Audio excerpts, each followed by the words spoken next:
Composition refers to placement of the subject within the frame. With basic filmmaking techniques, remember 3 shot types: wide shot, mid shot, and close-up. Ensure to always film with a mixture of shot types to give you options during the editing process. Wide shots are used to show the whole scene. Mid shots are typically of a person from the waist up. This clearly shows their facial expression and their body language. A mid shot is most often used for a 2-shot showing the 2 people interacting in the same shot from the waist up, as if the audience is an onlooker onto the conversation. Close-ups are shots used to highlight certain objects or parts of the body. These are typically used when something is important. This is usually to create emotion or show detail. Rule of thirds is a technique we use to create a more pleasing composition, which encourages us to place a subject away from the centre of the frame.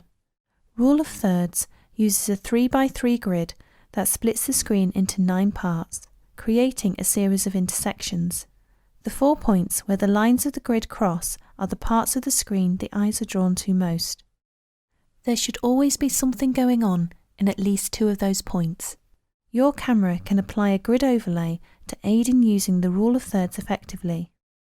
We can find these settings within your camera's menu. For example, in our Sony a7 III, it is found in Menu 2, Page 3, under Marker Settings, where we turn on the guide frame and then activate the grid display by turning Marker Display on.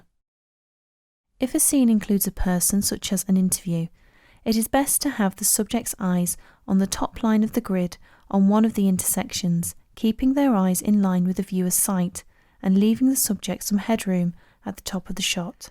Ideally, the empty space that's left should be in the direction the subject is looking or heading into. If shooting a landscape or wide shot, the horizon line should be placed on either the top or bottom third, depending on where you want to draw the audience's eyes. Not adhering to the rule of thirds can make your shot look sloppy and unprofessional, although you can experiment with this to create a stylized look. You will see this technique used in almost all visual disciplines, from graphic design through to video production.